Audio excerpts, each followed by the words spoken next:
Bonjour, Dongo, le conseiller, l'agripreneur et le promoteur agricole. Alors, on va encore continuer notre formation sur les différentes maladies. On va parler aujourd'hui des autres insectes, par exemple, qu'on peut rencontrer, qui peuvent vraiment faire ravage dans nos différentes cultures. On va parler des fourmis, qu'on appelle fourmires charpentières, ou encore les fourmis qu'on appelle aussi Crématogaster scultellae. Ce sont des fourmis qui ont des têtes rouges avec l'abdomen relevé au-dessus de la tête, au-dessus de leur tête, effectivement. Alors, ils font des nids sur le tronc, ou encore ils peuvent faire des nids, effectivement, dans les fourches de notre EVA, de nos arbres. Alors, quels sont les différents dégâts qu'ils peuvent effectuer sur notre culture? Les dégâts qu'on peut observer dans ces cas de figure, il faut savoir qu'il y a l'altération de l'écorce et une partie du bois au-dessus du point d'établissement de leur nez. Il y a aussi la destruction de l'écorce régénérée au-dessus de l'encoche du saignée. Au-dessus de l'encoche du saignée. C'est-à-dire que la partie qui est déjà saignée, dans la saignée, de la lévéa, la partie qui est déjà saignée, au fur et à mesure qu'on saigne, ça se régénère. L'écorce se régénère, se repositionne. Mais effectivement, il faut qu'ils positionner leur nid à cette partie, bien évidemment. Cette partie va être totalement détruite, carrément, parce que là où ils sont, ils vont carrément détruire cette partie-là. Ils ont un cycle de 2 mois, bien évidemment. Et ils vont faire des pointes dans leur nid, c'est-à-dire là où ils ont positionné, soit c'est au niveau des fourches, ou soit au niveau de votre écorce tout simplement. Et ils vont faire des nids là. Mais il faut savoir que leur phase d'infose est nue et la larve ne fait pas, ne tisse pas de cocon. À leur niveau, les larves ne tissent pas de cocon. Ils ont une infose nue. Heureusement, ils ont une incidence économique qui est vraiment faible. Ça, vraiment, je dis bien heureusement, ils ont cette incidence économique qui est vraiment faible, effectivement. Mais malgré tout, on a quand même toujours des méthodes de lutte que nous préconisons pour tenter, effectivement, de les empêcher ou de les éradiquer dans les différentes plantations. Bon, dans un premier temps, il faut d'abord les repérer et puis ensuite détruire leur nid qu'ils ont établi sur votre fourche, sur votre écorce. Il faut d'abord les repérer et carrément détruire ces nids-là. Et puis, il faut maintenant passer à l'application d'un insecticide, bien évidemment. On parle de lutte chimique là, d'un insecticide qui est de la famille des delta-métri, bien évidemment. Le matériel qu'il faut utiliser ici, c'est bien évidemment les pulvérisateurs, les gants, les combinaisons, les cache-nez, les seaux, tout ce qui est nécessaire pour faire la bouillie de votre insecticide, tout simplement. Et il faut tout ce matériel-là pour faire la bouillie de votre insecticide. Pour préparer la bouillie, il faut se référer toujours effectivement aux instructions qui sont sur votre emballage. C'est très important.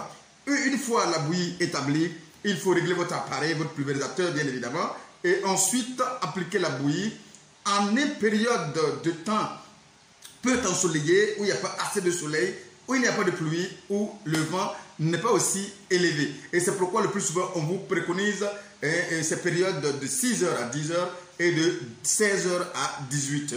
C'est très important. Et il faut l'appliquer dès l'apparition des premiers symptômes et faire une fois par attaque, tout simplement. Je pense que c'est suffisant pour effectivement les empêcher et les éradiquer dans votre plantation. Voici ce qu'on pourra dire sur ces insectes-là. On va maintenant parler des punaises, encore appelées Anoplocnémie curvip.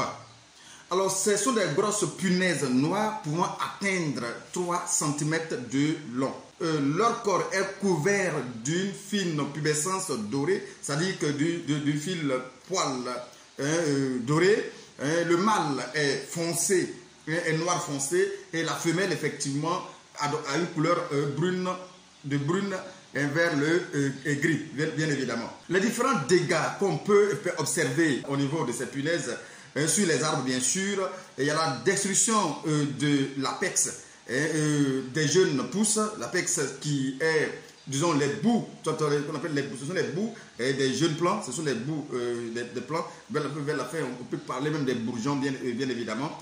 ils vont détruire carrément ces apex-là. Et l'apex de ces jeunes repousse tout simplement.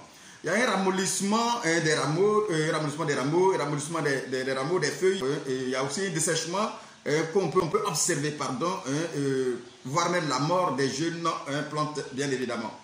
Le cycle de vie ou le mode de propagation de ces insectes, bien évidemment de cette punaise-là, et la phase lymphale qui dure de 29 à 54 jours. Il y a la phase adulte qui dure de 24 effectivement à 84 jours. Bon, leur incidence économique est très faible, heureusement. Et il y a une lutte préventive effectivement qu'on peut aussi employer, celle de maintenir tout simplement la parcelle propre à tout moment. Et il y a aussi une lutte chimique à base de pyrethroïdes, de la famille des produits, des insecticides de la famille des pyrethroïdes qui peuvent nous aider à lutter contre ces parasites.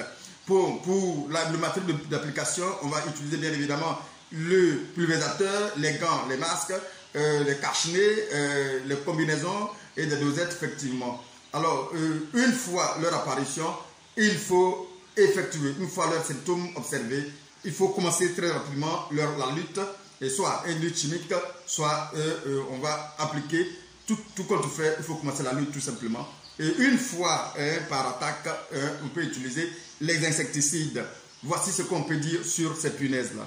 Retenez qu'il y a aussi des animaux domestiques, des animaux sauvages qui peuvent être vraiment un problème pour nous lors de la création de nos différentes plantations de DVA. Il y a les mammifères comme les éléphants, les bœufs, les gazelles, les moutons, les cabris, les biches qui peuvent être très néfastes pour nous lors de la création de notre plantation. Il y a aussi les rongeurs comme les porte-épics, comme les porcs, les agoutis, les rats, qui peuvent faire des dégâts dans nos différentes plantations. Quels sont les différents dégâts qu'on peut rencontrer, qu'ils peuvent vraiment faire dans nos différentes plantations? Il y a la consommation des feuilles de notre plantation, il y a la consommation de l'écorce ou encore des tiges AOT, les parties AOT de notre culture, qui est utile, qui sera utile mais qui est utile pour notre culture. On fait la culture uniquement à cause de l'écorce. Alors si une fois endommagé l'écorce, déjà, ça pose un problème énorme pour nous. Il y a aussi des cassures des tiges et des écrasements totaux des jeunes plants qu'on peut observer lors de l'attaque de ces mammifères-là.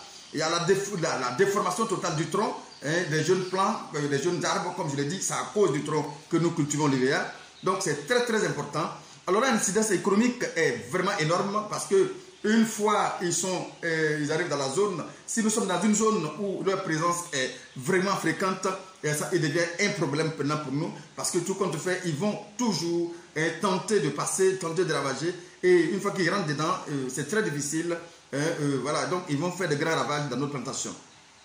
On va tenter toujours de lutter contre, mais ici la lutte va sembler un peu difficile parce qu'il va falloir confectionner des grillages et des clôtures autour de notre JBG ou bien de notre plantation qui va être énorme en coût, bien sûr. Il faut organiser des chasses pour éviter qu'ils viennent toujours dans votre plantation.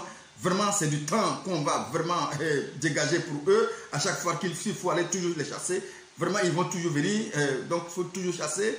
Il faut surtout éliminer les adventices, les mauvaises herbes qui sont dans votre parcelle et surtout autour de la parcelle. Parce qu'en général, ces parasites-là, je dirais ces mammifères et ces ravageurs-là, et lorsque votre champ est propre, ils ont souvent peur d'entrer. Donc, il faut toujours maintenir votre champ et votre plantation très propre, votre pépinière très propre, votre GBG très propre, ou les alentours de votre exploitation très propre, bien évidemment. Et le matériel qu'il nous faut pour tenter de lutter, c'est bien évidemment la machette, les grillages, les piquets, les pièges et les fusils si on en a. Et voici ce qu'on peut avoir comme moyen de lutte tout simplement contre ces insectes-là. Voilà, je pense qu'on va s'arrêter là pour aujourd'hui. On va continuer la suite progressivement. On va finir très bientôt et la partir sur le tronc. Et maintenant, on va attaquer les racines et on va terminer avec les racines. Alors, je dirais plutôt à bientôt pour la suite de notre formation. Merci.